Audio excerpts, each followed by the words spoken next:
काली नजर। माँ, माँ।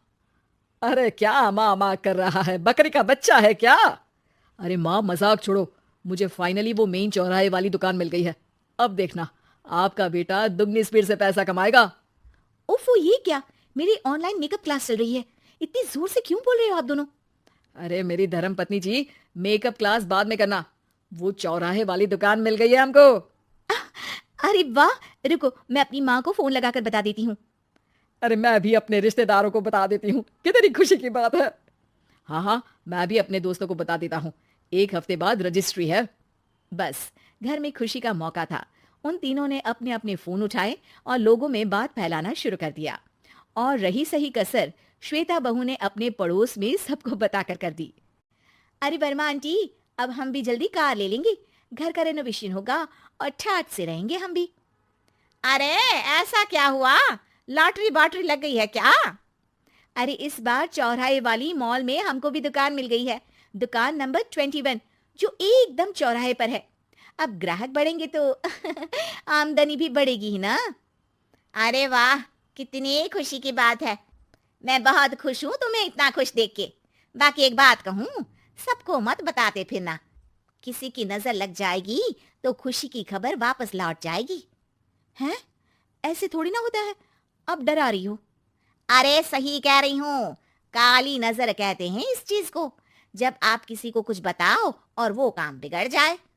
अरे लेकिन मैं तो। तुमने सबको बता दिया ना? हाँ, फोन लगा लगा के। अब बच के रहना। काली नजर बड़ी खतरनाक होती है। श्वेता इतनी खुश रहती है कि वो वर्मा आंटी की बात पर ध्यान ही नहीं देती, जबकि पड़ोस में और भी लोगों से खुशी की खबर शेयर करती रहती है। अगले दिन राजेश बहुत दुखी होकर घर आता है। अरे बेटा, क्या हुआ? मुंह क्यों सूजा हुआ है? मधुमक्खी ने काट लिया क्या? माँ, वो दुकान किसी और के पास चली गई। किसी ने ज्यादा भाव लगा दिया। अरे पर बात तो आपसे हुई थी ना उस दुकान वाले की। हाँ, आज मैं टोकन अमाउंट देने गया था, तब मुझे पता चला। कोई आकर सुबह मुझसे पहले ही ज्यादा अमाउंट दे गया। काली नजर। क्या? क्या कहा? वर्मा आंटी ने समझाया था कि किसी को बताना मत, वरना काली नजर लग जाएगी। अच्छा, तुम्हें उनकी बात मान लेनी चाहिए थी। उनकी बात मान लेती, लेकिन उसके पहले ही सबको बता चुके थे ना हम तीनों। अरे अगली बार से ध्यान रखेंगे। कोई भी नई चीज होगी तो किसी को नहीं बताएंगे।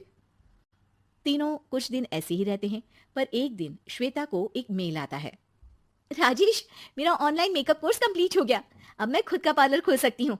अरे वाह, अपने मोहल्ले में ही खोलते हैं। ये जो घर के सामने दुकान है ना, वहीं। हाँ, यहाँ सस्ती भी मिल जाएगी। अगले दिन श्वेता वर्मा आंटी के पास जाती है मिठाई का डब्बा लेकर। अरे आओ आओ, कैसे आना हुआ? जोर से नहीं बोलूंगी। वो सामने वाली दुकान है ना, वहां मैं अपनी पार्लर की दुकान खोलने वाली हूँ। उसकी मिठाई है।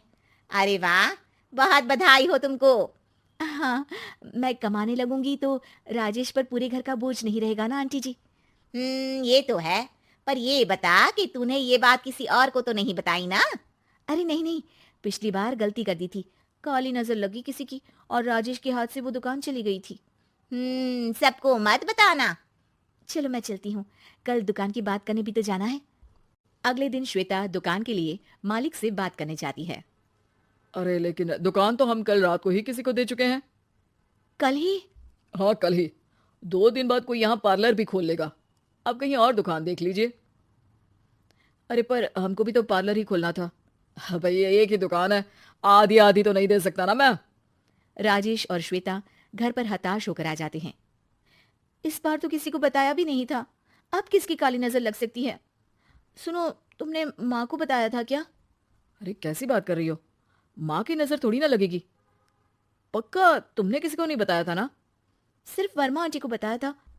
उन्होंने ही मुझे किसी को नहीं बताने को कहा। अरे यार, तुम भी सही हो। मेरी माँ को नहीं बताने को कह रही हो, पर वर्मा आंटी को बताना तुम्हें जरूरी लगा। अरे वर्मा आंटी ने ही तो काली नजर के बारे में बताया था ना। वो हमेशा हमारा भला ही तो चाहती हैं। मेरी माँ भी हमारा भला ही चाहती है। अरे पर चिल्ला क्यों रहे हो? बात नहीं कर सकते क्या आराम से? नहीं आता हूं आराम से बात करना, और करना भी नहीं चाहता हूं मैं। दुकान जाने का दुख गुस्से में बदल गया था और राजेश और श्वेता में बात बंद हो गई थी। 2 दिन बाद मोहल्ले में पार्लर का इनॉग्रेशन हुआ, जिसमें मोहल्ले के सभी लोगों को बुलाया गया, पर श्वेता, राजेश और माँ नहीं जाते। माँ, अंदर आ जाओ, क्या देख रही हो? अरे नया पार्लर देख रही हूँ अपने आंगन से। देखो, माँ को दूसरे का सुख देखने में कितना मजा आ रहा है। मेरा दुख नहीं दिख रहा इन्हें।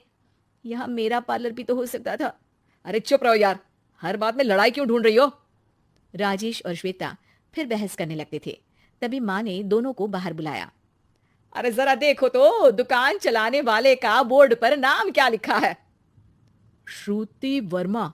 गाड़ी निकाले बेटा, हमें कहीं जाना है। काली नजर का इलाज कराने? राजेश अपनी बाइक निकालता है। तीनों ट्रिपलिंग कर रहे हैं। माँ राजेश को उस मॉल वाली दुकान पर लेकर जाती है जहां राजेश अपनी दुकान खोलने वाला था। यही दुकान लेना चाहता था ना तू? हाँ, पर इनको भी दुखी करने लेकर आई हो क्या यहाँ पर दुकान दिखाकर? वहां काफी नहीं था? अरे श्वेता, थोड़ा सब्र रख, अभी पता चलेगा कि हम यहाँ क्यों आए हैं। बता, इस दुकान चलाने वाले का नाम क्या है? अनुपम वर्मा। कुछ समझ में आया?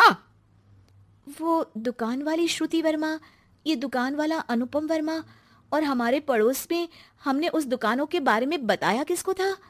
वर्मा आंटी को। मतलब वर्मा आंटी ही हमारा काम बिगाड़ रही है? नहीं नहीं, ऐसा नहीं हो सकता, ये बस इत्तेफाक है। राजेश अपना फोन निकालता है और श्रुति वर्मा और अनुपम वर्मा के नाम फेसबुक पर सर्च करता है, जहां ये दोनों ही वर्मा आंटी के रिश्तेदार होते हैं। श्वेता को समझ में आ जाता है कि वर्मा आंटी की ही नजर काली नजर है। अब क्या करना है? कोई भी खुशी की खबर हो तो काली नजर से बचना है, यानी वर्मा आंटी से बचना है। अरे पर मुझे ये समझ में नहीं आया कि वो हमारे साथ ऐसा क्यों करेंगी? अरे बेटा, एक सीख है, दूर के आदमी को आपकी तरक्की से कम परेशानी होगी, पड़ोसी को ज्यादा। दोनों माँ की बात में हामी भरते हैं और अगला काम चुपचाप करने की कसम खाते हैं, ताकि आगे से वर्मा आंटी कोई काम ना बिगाड़ सके।